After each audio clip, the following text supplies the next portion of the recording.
If you like this video, hit the bell icon and subscribe. As Indians, we have that long list of things, concepts, games, objects that we have invented and given the world. Right from the breakthroughs of the Indus civilization to us having ranked third in the number of science and engineering publications in the world. As per the same survey, 1,494 Indians were listed among the top 2% scientists in the world today. Today, in the world of technology, talented Indians have made breakthroughs, pushed boundaries, and held positions of power because, after all, we do have the third largest scientific and mechanical manpower in the world. But amongst these are household names, some people who have made very big breakthroughs, but not got their due, the kind of visibility that they should have. This is the kind of video that you want to share on WhatsApp with your friends and family. Let them know about these unsung Indian heroes and how they have played such a pivotal role in the kind of technology you use every single day. My name is Prisha, this is WAC, and today we will expand your mind and introduce you to these men who have realized that innovation is where imagination meets ambition.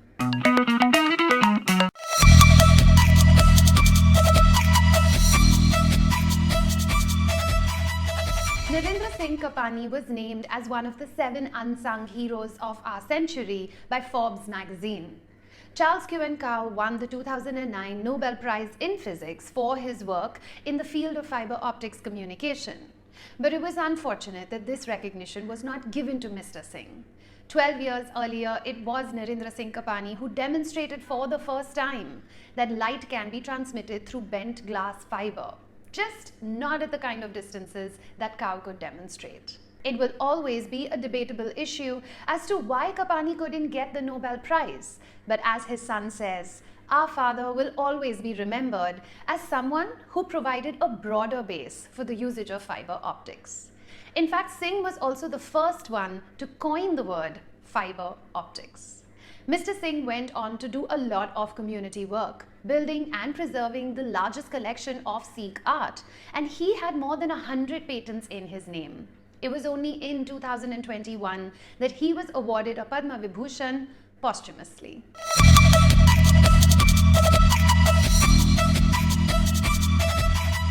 Now, while this gentleman did not invent the world's first supercomputer, Professor Vijay Bhatkar was the one to come up with a supercomputer just for India.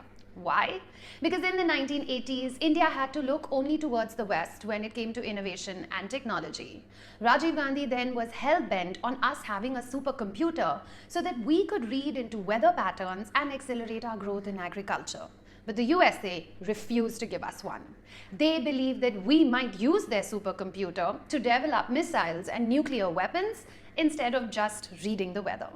To lead the project, Rajiv Gandhi turned to a man who had never even seen a supercomputer. But Vijay Bhatkar was sure that he could build it in lesser time than trying to import a Cray and at a lesser cost. In 1991, the CDAC rolled out India's first super indigenous computer, Param 8000. It went on to become the second fastest supercomputer in the world at that time. It also costed a fraction. So much so that the US then had to slash their prices. This computer was 28 times faster than its American counterpart, and it spawned the Param series, which today stands in the list of top 300 supercomputers in the world. In 2015, Bhatkar was honored with the Padma Bhushan because, after all, his work has been extremely Param.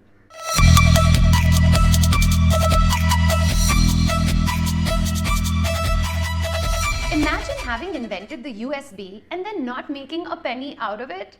Mr. Ajay Bhatt, who is largely responsible for inventing the USB, said, "I did this to bring about change. And it is not very often that somebody gets a chance to bring about this big a change." In fact, no one made any money out of it. That is because Intel, who owns all patents to the technology, decided to make it open and royalty-free from the beginning. Bhatt first pitched the idea of the USB to other tech companies in the early 90s, but finally it was Intel, who he was working for, that backed it. It took him 6 long years to get his colleagues at Intel to crack the functioning of the USB. And today, USBs are 400 to 500 times faster than their original father. In the current market, there are billions of USBs, and Bhatt may have missed out on a chance to make hundreds of millions of dollars. But he truly believes that his contribution to the overall computer industry is what makes up for it.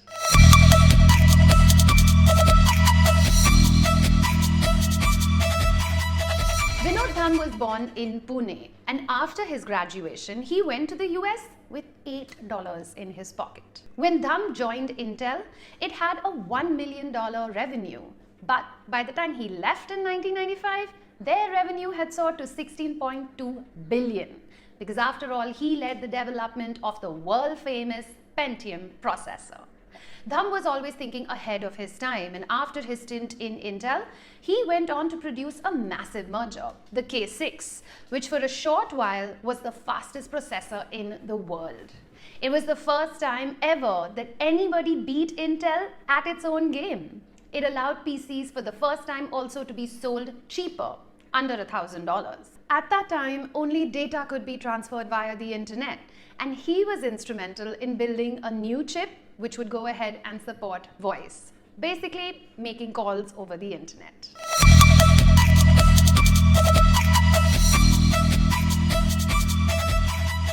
Sam Pitroda was born in Odisha, but after completing his masters, he went to the USA. While he was there, he invented the electronic diary in 1975, because of which he is regarded as one of the earliest pioneers of handheld computing. On one of his trips back to India, he was frustrated by how hard it was to call his family that was back in Chicago, and so he decided that he would help modernize India's telecommunication system. So much so that he gave up his American citizenship so that he could work with the Indian government. He established the C-DOT under Rajiv Gandhi's leadership, which was established in 1984, and revolutionized telecommunications in the country with the setting up of PCOs in every nook and corner. That quickly brought in cheap and easy domestic as well as international public telephones all over our country. Today, thanks to the groundwork of this telecom revolution, India has one of the lowest tariffs, whether it's for your mobiles and data, on the planet. Today, our population has access to anything and everything at their fingertips, whether they live in urban or rural India. So those are my unsung heroes of technology, and I'm sure that each and every one of you might be knowing about a few more. So why don't you put them down and their names in the comment section below. I look forward to seeing you once again on WAC, and I'd like to give a big shout out to all my Patreon as well as my YouTube members. You can even join our membership. All the links are in the description below. I'll catch you guys again very soon. Ciao.